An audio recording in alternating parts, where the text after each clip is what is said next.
개념은 수열의 기납적 정의라고 합니다. 자, 그럼 이 기납적 정의라는 게 바로 뭐냐라고 생각하면 우선은 첫 번째는 AN과 A의 N 플러스 1. 자, 이 두 항은 무슨 관계? 인접한 두 항이지, 그치? 그래서 인접한 두 항의 관계식이 주어지고 그리고 A1이라고 하는 첫 번째 항 주어지는 경우나 두 번째는 AN, AN 플러스 1, AN 플러스 2. 자, 이렇게 해서 하는 연속된 세 항의 관계식이 보통 주어지고요.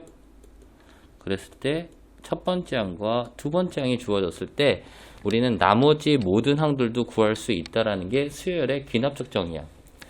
우리가 기납적 정의라고 하면 쉽게 어떻게 생각하면 되냐면 어느 날 어떤 사람이 호수에 갔더니 첫째 날에 백조가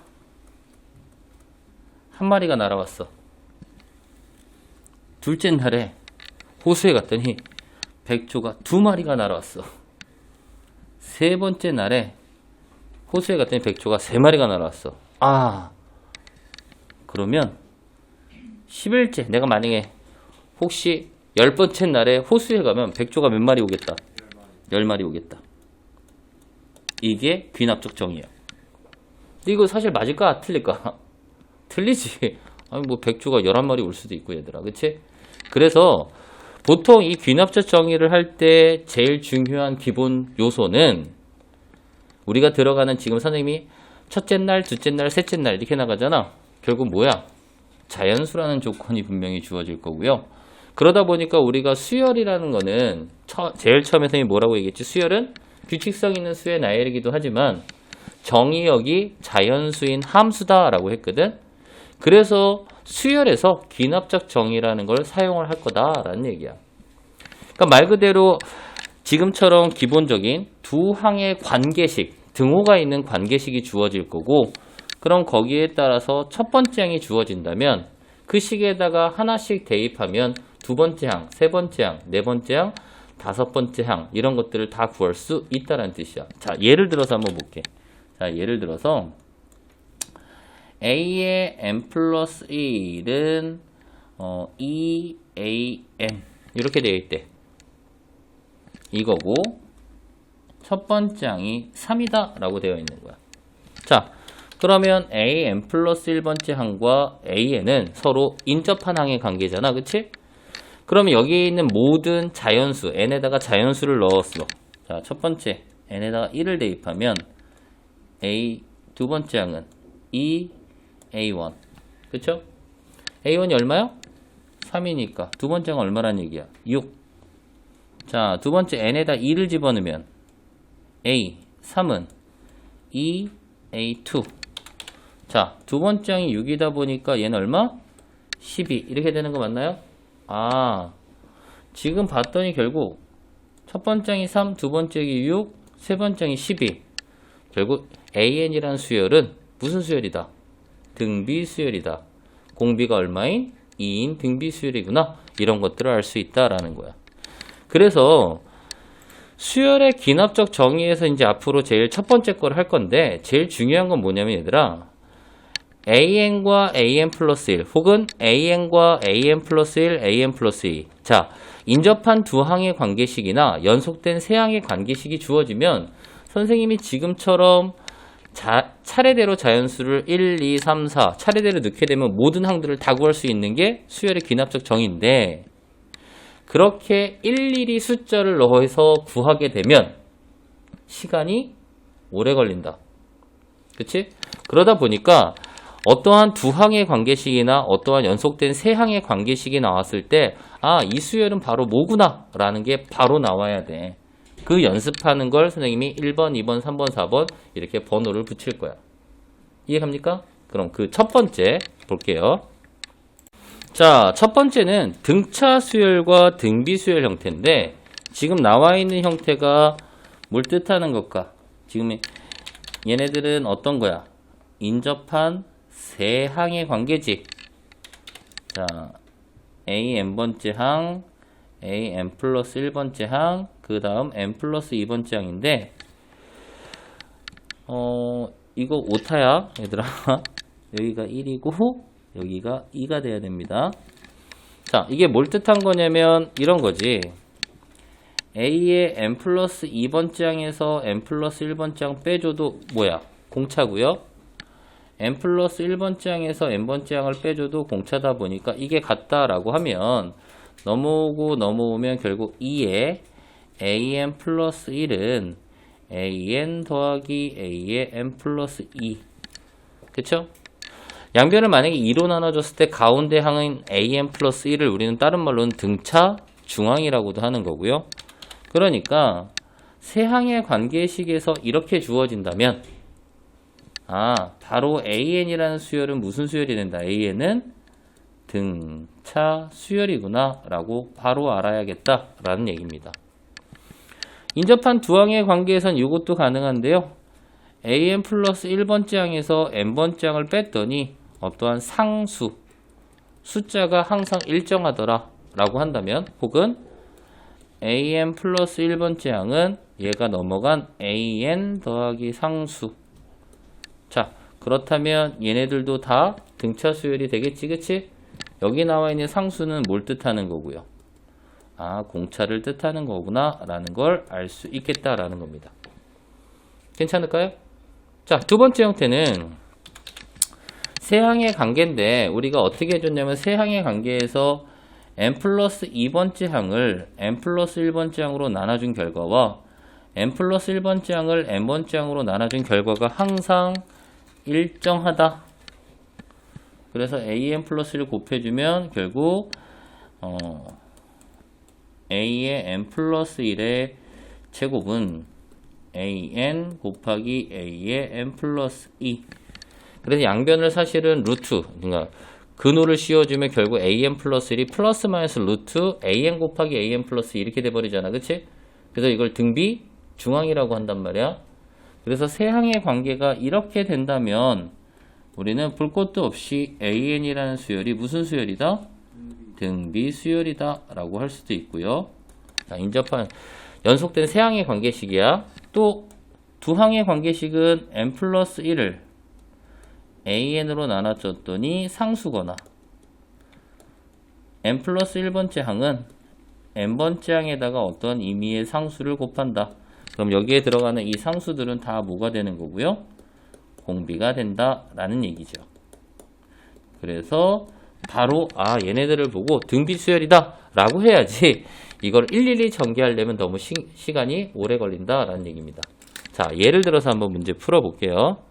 자, 다음과 같이 정의된 두 수열 an에 대해서 15번째 항을 구하여라 라고 되어 있는 거야. 자, 1번 문제 봤더니 a의 n 플러스 1번째 항은 an 더하기 3이다 라고 되어 있어. 그리고 나서 반드시 수열의 귀납적 정의를 사용하려면 첫 번째 항이나 혹은 첫 번째 항과 두 번째 항이 나와야 되는 거고요. 자, 이러다 보니까 원래대로라면 n에 1 대입하면 a 두 번째 항은 첫 번째 항하고 3 더하는 거니까 얼마? 5가 될 거고, n이 2면 a3은 2 더하기 3 이렇게 되는 거지, 그치? 근데 아까 두 번째 항이 5라고 해서 얘는 얼마가 돼? 8이 된다 라는 거죠. 그러니까 지금 보니까 첫 번째 항은 2, 두 번째 항은 5, 세 번째 항은 8. 등차 수열을 이루고 있는다 라는 거지. 그럼 이거를 구하겠다고 계속 집어넣어서 n에다가 얼마 집어넣어? 14까지 집어넣어서 얘네들을 구할 거야 하나씩? 너무 오래 걸린다 라는 얘기죠. 그러면 벌써 이렇게 전개하는 게 아니라 전개를 반드시 해야 되는 것들도 있어, 얘들아. 왜? 그 수열이 우리가 이름은 있겠지만 지금은 그렇게 이름을 붙이는 수열들이 많이 안 나오다 보니까 우리가 알고 있는 지금처럼 등차 수열, 등비 수열, 바로 일반항을 구할 수 있는 수열들은 바로바로 구해야 되는 거고, 우리가 모르는 형태들이 나왔다. 그때는 지금처럼 뭐 해주는 거야? 전개하는 수밖에 없는 거야.